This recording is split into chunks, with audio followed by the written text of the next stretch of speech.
Hey everyone, welcome back to my channel. Today we are diving deep into a topic that has sparked some very serious conversations with a mentee of mine lately. It's this idea of having a best friend forever, or BFF. She was sharing some of her personal challenges with a self-appointed bestie and wondering if all the drama attached to that particular friendship was worth it. So let's get real. Let's talk about it. Is it fair for you to put all of your friendship eggs in one basket? For me, that's a hard no. I don't believe in having a best friend. Yes, I don't. Every friend has a different unique value that they bring into my life, just as I believe that their other friends also bring different values into their lives, just as I do. Every friend in my life brings something unique to the table. For everyone that God permits to connect to me as a friend, I believe that there's purpose to the connections.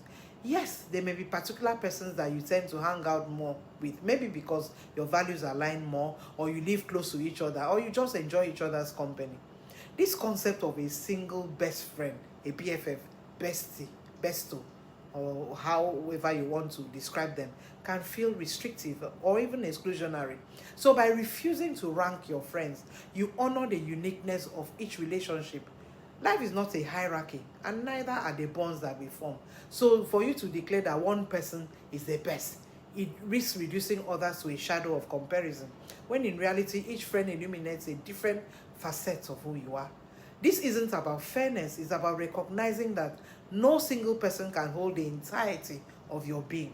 As we evolve, so do our needs and the roles that others play in our lives. So clinging to a rigid, best friend level might even limit your ability to grow with other people. Let's look at friends as keys to different doors, because friends unlock the keys to different doors. We have the acquaintances, or the gatekeepers of likeness, as I would want to describe them. These are the ones that you greet at the gym, that neighbor that you swap small talk with, that colleague in the office that you share jokes with in a meeting. The whole keys to casual joy, the kind that requires little emotional labor.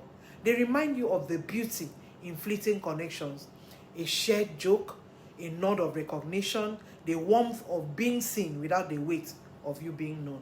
And then let's look at the next category, the situational friends. I call them the contextual companions.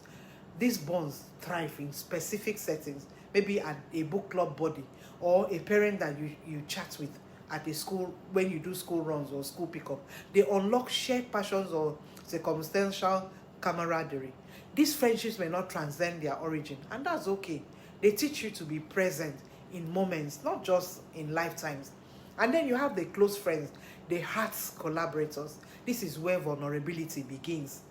These are the friends who know your relationship struggles, for instance. They know about your career dreams, they know your quirks, they hold keys to trust. You text them when you're crying.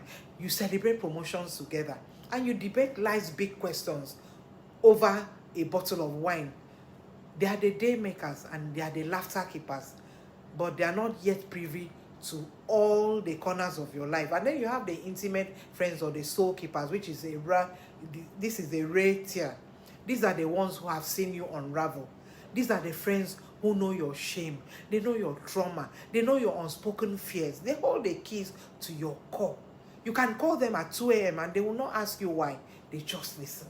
These relationships are not defined by frequency, but by depth, because sometimes you may not see them in a long while. They are mirrors who reflect to you your truest self, and even if that reflection is uncomfortable to you. And then you have your mentors and advisors. These are the guides. These friends operate in a unique category. Sometimes they are older, sometimes wiser, but they are always respected. They hold keys to growth, challenging your blind spots and sharing your potential. Their role isn't to replace your peers, but to complement them and offer perspective that only distance from your daily life can provide. And in your friendships, you need to compartmentalize your friendships and set boundaries as acts of love. Categorizing friendships isn't cold or clinical, it's a form of respect. Just as you wouldn't wear a ball gown to the beach, some connections thrive only in their intended spaces. The acquaintances keep the light. Overloading them with heavy emotions could strain the bond. Situational friends flourish when you honor the context that brought you together. For instance, keeping book club debates about novels, not talking to them about deeper things, maybe like a struggle in your marriage or divorce. Intimate friends require protection. Their space is sacred, so you don't dilute their role by involving them in trivial gossip. This isn't about secrecy, it's about understanding that not every friend is equipped or meant to hold every part of you. So when you compartmentalize, you preserve the integrity of each relationship. Why do we categorize friendships? When we do that, we create freedom. Society often conflates intimacy with value, implying that close friends matter more than others. But your approach must reject this scarcity mindset. Consider a mentor who inspires your career pivot, while an acquaintance, maybe you meet at the gym, gives you daily serotonin with their smile. A situational friend could introduce you to a new hobby that becomes a lifeline, while an intimate friend holds your hand through grief.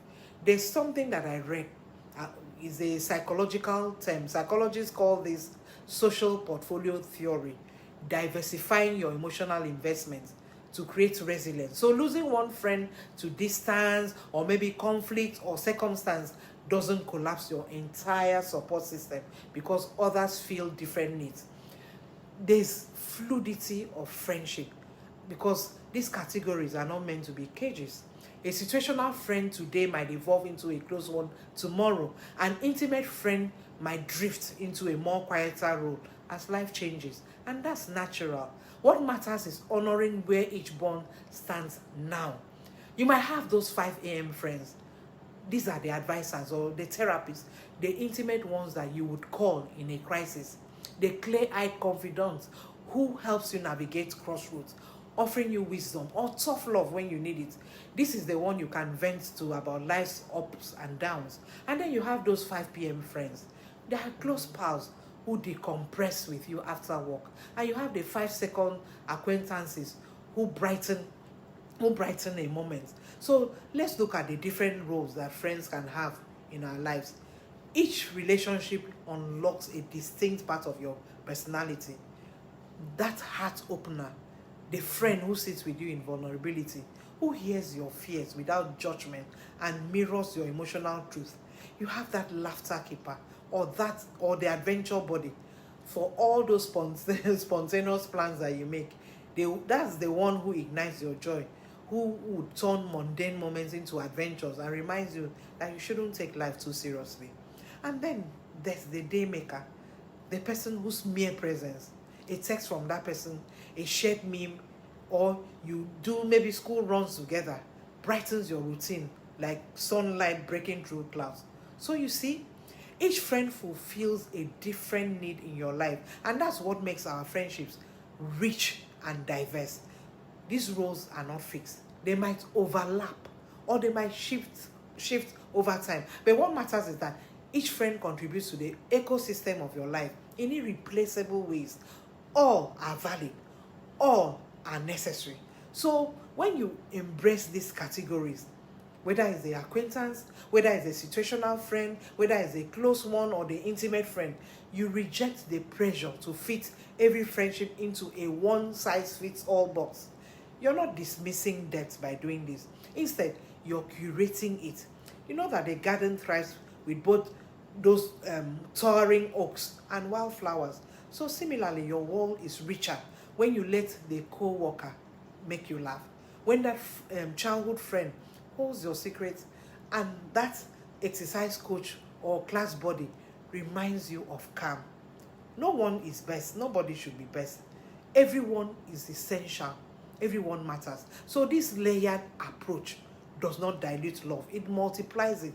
By compartmentalizing with care, you make room for the full spectrum of human connection, from the fleeting to the eternal. So when we label someone as a BFF, think about it. Are we limiting ourselves? Let's celebrate all of our friendships because each one plays a key role in our lives. So next time somebody asks, who is your best friend? Remember, it's okay for you to say, I don't have just one. What about you? Do you believe in the BFF title? Let me know in the comments, and if you liked this video, please give it a thumbs up and subscribe for more thoughtful chats. Thank you, and bye.